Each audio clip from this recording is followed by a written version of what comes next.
नमस्कार दोस्तों, स्वागत है सभी लोगों का आपके अपने चैनल भारतीय ब्लॉगर में। इस समय के ऊपर हम लोगों को सबसे बड़ी पीड़ा जो देखने को मिली है वो पीड़ा ये है कि जैसे ही चंद्र ग्रहण आया, इस चंद्र ग्रहण ने हम लोगों के सामने बहुत बड़े तौर के ऊपर बदलाव लाने शुरू करे। और इस चंद्र ग्रहण का असर जो आपने और हम लोगों ने देखा, ये इस प्रकार से हमारे सामने निकल करके आया कि इसने हालातों को बद से बदतर स्थिति में लाने का कार्य कर दिया। लगातार हो गए आने वाली जल प्रलय, जिसमें आपने देखा कि कल फिर से उत्तराखंड के अंदर बादल फटा, और उत्तराखंड में बादल ही नहीं फटा, उस बादल ने कितनी बड़ी तबाही मचाई है, इस बारे में जिक्र हम ऑलरेडी उस वीडियो में कर चुके हैं जिसमें हिमाचल और उत्तराखंड का नाम लिया था। और अभी तो ये चंद्र ग्रहण का प्रभाव शुरू हुआ है, अभी तो दिवाली तक का समय बचा हुआ है, क्योंकि इस बार का ये प्रभाव जो आगे सूर्य ग्रहण के बाद में और भी बड़े तौर के ऊपर विस्तृत रूप से प्रभाव डालता हुआ नजर आ रहा है। इस बार ये जल प्रलय दिवाली तक हानियों को लेकर के आ रही है, क्योंकि इस समय के अंदर जिस समय में इस प्रकार की स्थितियां नहीं बनती है और बन रही हैं, तो ये स्पष्ट रूप से दिखाई दे रहा है कि ग्रह किस प्रकार से अपना कार्य कर रहे हैं और ये बदलाव किस प्रकार से इस दुनिया को नई स्थापना का नया देखने का नजरिया प्रदान करता हुआ नजर आ रहा है, जिसमें विशेषतः लोगों को बड़ी हानियां उठानी पड़ रही है। तो आज के इस वीडियो के अंदर बात करेंगे सूर्य ग्रहण के बाद में आप सभी लोगों के जिंदगी के ऊपर क्या प्रभाव पड़ने वाले हैं, इस ग्रहण के किस प्रकार से इस ग्रहण का असर हमारे जनजीवन के ऊपर आने वाला है, इसके बारे में मैं बात करने वाला हूं। ध्यान से सुनिएगा, समझिएगा, क्योंकि इस बात से हर व्यक्ति प्रभावित होने वाला है, चाहे वो किसी भी राशि का हो, चाहे वो किसी भी प्रकार से कार्य करता हो, चाहे वो अमीर हो, चाहे वो गरीब हो, लेकिन इसका असर आप लोगों के जीवन के अंदर देखने को अवश्य मिलेगा। तो जल्दी से राइट साइड में दिख रहा सब्सक्राइब का बटन दबा लीजिए, भारतीय ब्लॉगर चैनल को सब्सक्राइब करते हुए बेल आइकन को ऑल पर कीजिएगा, हम लोगों को सपोर्ट कीजिए ताकि इसी प्रकार की विशेष जानकारी आप लोगों को हमारे वीडियो के माध्यम से प्राप्त होती हुई आगे दिखाई दे। अब 21 सितंबर को आगे आने वाला ग्रहण जो 12 की 12 राशियों के ऊपर प्रभाव डालेगा, जिसमें विशेषतः कन्या राशि और उत्तरा फाल्गुनी नक्षत्र में जन्म लेने वाले लोगों के ऊपर विशेष सावधानी बरतने की आवश्यकता दिखाई दे रही है, क्योंकि ऐसे में सबसे बड़ा असर इन्हीं दो लोगों के ऊपर होने वाला है। इसके साथ में हम लोग एक बात और बता देता हूं मैं आप लोगों को, जो ये ग्रहण है ये भारत में नहीं दिखाई दे रहा है, लेकिन हमारे शास्त्रों के अंदर, हमारी संहिताओं में ये वर्णन किया गया है कि ग्रहण दिखाई दे या नहीं दे, जिन स्थानों के ऊपर ग्रहण नहीं दिखाई देता उन स्थानों के ऊपर 25 से 35% का असर, और जिन स्थानों के ऊपर ग्रहण दिखाई देता है उन स्थानों के ऊपर 70 से 90% का असर अवश्य होता हुआ दिखाई देता है। तो इस बार का ये ग्रहण भारतीय समय अनुसार 11 बजे रात्रि के अंदर 3:24 तक रहने वाला है। 11 बजे से प्रारंभ हो जाएगा और 3:24 तक रहेगा। ये ग्रहण फिजी, न्यूजीलैंड, ऑस्ट्रेलिया, दक्षिणी भाग, एंटार्क्टिका आदि देशों के अंदर दिखाई देगा।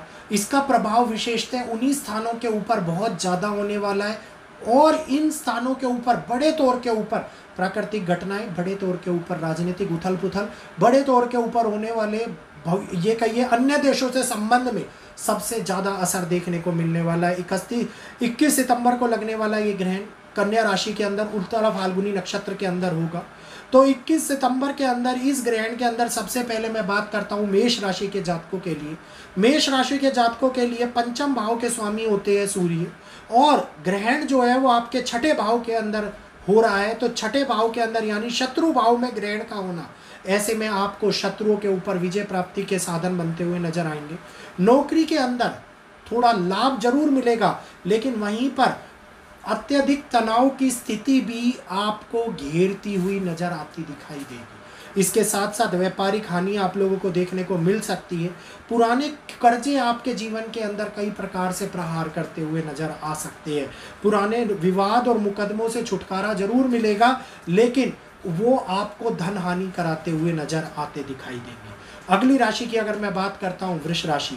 वृष राशि के लिए सूर्य चौथे भाव के स्वामी होते हैं और पंचम भाव में ये ग्रहण लग रहा है, मतलब रचनात्मक कार्य, विद्यार्थियों, प्रतियोगिताओं, इस समय के अंदर उच्च अंक लाने वाले संभावित क्षेत्र, प्रेम संबंध, रिलेशन सबसे ज़्यादा इम्पैक्ट होते हुए नजर आएंगे। हेल्थ को लेकर के इन्फेक्शन का बढ़ना बड़ी चेतावनियों का कारण बन सकता है।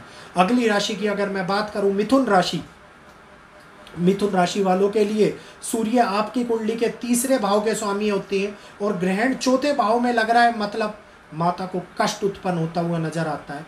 मकान से संबंधित समस्याएं उत्पन्न होती हुई नजर आती है। मानसिक अशांति, हेल्थ रिलेटेड समस्या और मित्रों और संबंधियों के तौर पे होने वाले असामाजिक और अशुभ समाचार को प्राप्त होना इस समय के अंदर आप लोगों को दिखाई देता हुआ नजर आता है। इससे अगली राशि अगर मैं बात करूं कर्क राशि, तो कर्क राशि के लिए ग्रहण तृतीय भाव के अंदर हो रहा है। अत्यधिक सुखद परिणाम लेकर के आने वाला है। परिवार के अंदर छोटे भाई बहनों के साथ में थोड़े बहुत मतभेद जरूर रहेंगे, लेकिन कार्य व्यापार के अंदर उन्नति के नए शिखर खोलेगा। नए निर्माण, नई व्यवस्था लेकर के आएगा। साहस, पराक्रम और वृद्धि आप लोगों के जीवन के अंदर एक नए उद्गम क्षेत्रों को उत्पन्न करती हुई नजर आएगी। मनोकामना पूरी होती हुई नजर आएगी। पदोन्नति होती हुई नजर आएगी। नए रास्ते खुलते हुए नजर आएंगे। हेल्थ के अंदर बड़ी बीमारियां सुधरती हुई नजर आएगी। तो कर्क राशि वालों के लिए तो ये ग्रहण पूर्णतः सब कुछ बदलता हुआ नजर आने वाला है, जो परिणाम अच्छे दिखाई देते हुए नजर आ रहे हैं। अगली राशि की अगर मैं बात करूं सिंह राशि, तो सिंह राशि के अंदर ये ग्रहण आपके दूसरे भाव में लग रहा है, अर्थात धन के भाव के अंदर लगने वाला ग्रहण सूर्य के गोचर को अच्छा नहीं माना जा रहा। इस समय से संबंधी आप लोगों को धन हानि होने की संभावना दिखाई देती है। आंख से रिलेटेड बीमारियां होती हुई दिखाई देती है। संबंधियों के साथ में परेशानियां होती हुई दिखाई देती है। एकदम से होने वाला धन की हानि बड़े तौर के ऊपर बड़े खर्चों को लेकर के आ सकती है। यात्राएं लंबी होंगी, यात्राएं शुभ नहीं मानी जाएंगी। अगली राशि की अगर मैं बात करूं कन्या राशि, कन्या राशियों के लिए ये समय आप लोगों के लिए आत्मविश्वास में वृद्धि कराएगा, जोखिमपूर्ण कार्यों को सफल करेगा, राजनीतिक महत्वाकांक्षाओं की पूरी कराएगा। क्रोध करने से बचे, जीवन के अंदर उन्नति अपार अपने आप पैर चूमती हुई नजर आएगी। अगली राशि तुला राशि, तुला राशि के जातकों के लिए ये ग्रहण जो है वो द्वादश भाव में बन रहा है और विदेश संबंधी मामलों में सफलता मिलेगी। आपको खर्चों के अंदर वृद्धि अवश्य होगी, लेकिन खर्चे आपके लिए लाभ ही लेकर के आते हुए नजर आएंगे। इस समय के अंदर भागदौड़, झगड़े, विवाद बढ़ सकती है। कोर्ट कचहरी से बचे, कोर्ट कचहरी के मामले आप लोगों के लिए हानि लेकर के आ सकते हैं। तो संभवतः ये ग्रहण जहां पर एक और अच्छे परिणाम, वहां तुला राशि वालों के लिए नकारात्मक स्थिति भी लेकर के आता हुआ नजर आ रहा है। अब मैं बात करता हूं वृश्चिक राशि वालों की। वृश्चिक जातकों के लिए ये ग्रहण एकादश भाव में बन रहा है, लाभ का भाव है, अर्थात उत्तम स्थिति उत्पन्न होगी। बेरोजगारों को रोजगार मिल जाएगा। सत्ता शासन में बैठे हुए नवीन लोग जो इस टाइम के ऊपर अपने प्रभुत्व को दिखाने का प्रयास कर रहे हैं, घमंड में आ सकते हैं, जिस कारण से हानियां उठानी पड़ सकती है। नौकरी और बहुराष्ट्रीय कंपनियों में कार्यरत लोग विदेश जाने की इच्छा रखते हैं, तो विदेश जाने का लाभ भी मिल सकता है। आर्थिक मामलों में थोड़ा सुधार होएगा। इस समय के अंदर आपको केवल अपने रिश्ते, अपने ये कहिए कि एक दूसरे के साथ में संबंध, चाहे वो घर के हो, चाहे वो बाहर के हो, चाहे समाज के हो, इसमें आप लोगों को एकत्रित होकर के चलने की आवश्यकता दिखाई दे रही है। अन्य सभी चीज़ों में आप लोगों को लाभ प्राप्त होता हुआ नजर आता है। अगली राशि की अगर मैं बात करूं धनु राशि वालों के लिए, तो धनु राशि के भाग्य स्थान के स्वामी माने जाते हैं सूर्य, और दशम भाव के अंदर पड़ने वाला ये ग्रहण उच्च सफलता, राजनीतिक बढ़ोतरी, हेल्थ के रिलेटेड परेशानियों का दूर होना, कार्य क्षेत्र में उन्नति होना, आप लोगों को एक नई उम्मीद की किरण बुझे हुए अंधकार में समय के अंदर दिखाता हुआ नजर आता दिखाई देगा। मांगलिक कार्यों के लिए शुभ समय है, आगे बढ़िए और अपने आप को सफलता के नई ऊंचाइयों को पाने के लिए काम करते हुए नजर आइए।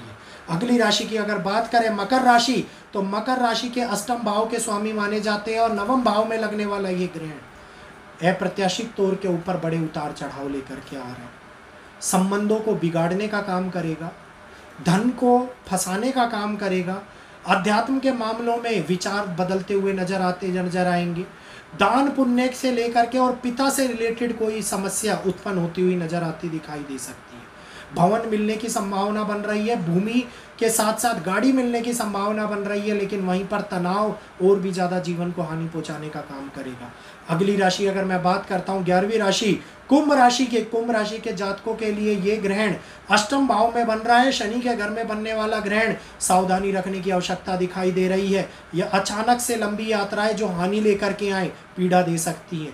अचानक से आपको कोई बीमारी लग जाए जो बड़े तौर के ऊपर बड़ी समस्याएं लाए, धनहानि कराए, इस समय के अंदर बढ़ती हुई नजर आ रही है। किसी अप्रियजन से मिलने वाले अशुभ संकेत आप लोगों को साहस और पराक्रम को तोड़ने के कारक बनते हुए नजर आएंगे। इस कठिन समय को बहुत आराम से निकालने की आवश्यकता है और खास तौर के ऊपर किसी भी प्रकार के वाद विवाद में पड़ने की आवश्यकता नहीं है। अगली राशि की अगर मैं बात करूं मीन राशि, तो मीन राशि के लिए ग्रहण सप्तम भाव में बन रहा है जो दाम्पत्य जीवन के अंदर मतभेद लाता है, तलाक का योग बनाता है, रिलेशनशिप खराब कराता है, मित्रों और सहयोगियों का हानि पहुंचाता हुआ नजर आता है। मतलब संबंधों को लेकर के ये ग्रहण बड़े तौर के ऊपर मुसीबतों को लाता हुआ नजर आ रहा है। और ये हानि अगर हुई तो ये समय आप लोगों के लिए वाद विवाद और अनुकूल स्थितियों को आपके खिलाफ लाता हुआ नजर आएगा। सभी जातकों को, सभी राशि वालों को इस समय के अंदर एक विशेष ध्यान देना है। ग्रहण के समय में सूर्य मंत्र का जाप करें, सूर्य मुद्रा का प्रयोग करें और इसके साथ साथ आप जो जिन स्थानों के ऊपर ग्रहण नहीं भी लग रहा है वो भी इस समय के अंदर सूर्य के नियम अनुसार अपने आगे आने वाले बदलाव को ठीक करने के लिए सूर्य मंत्र का विशेष ध्यान दें। तो आज के लिए इतना ही। आप सभी लोगों से इजाज़त चाहूँगा, अपनी वाणी को विराम देते हुए इजाज़त दीजिएगा। जल्दी से जाने से पहले सब्सक्राइब का बटन दबा लीजिए, बेल आइकन को ऑल पर कर लीजिए, वीडियो को लाइक करते हुए आगे शेयर कीजिए ताकि अन्य लोग भी इस जानकारी का लाभ उठा पाएँ और आप और हम लोग इसी प्रकार की जो जानकारी ला रहे हैं वो लोगों के लिए एक सतर्कवाणी और एक पॉजिटिवनेस जीवन के अंदर लाने का कार्य करें। तो जय श्री कृष्णा, जय माता।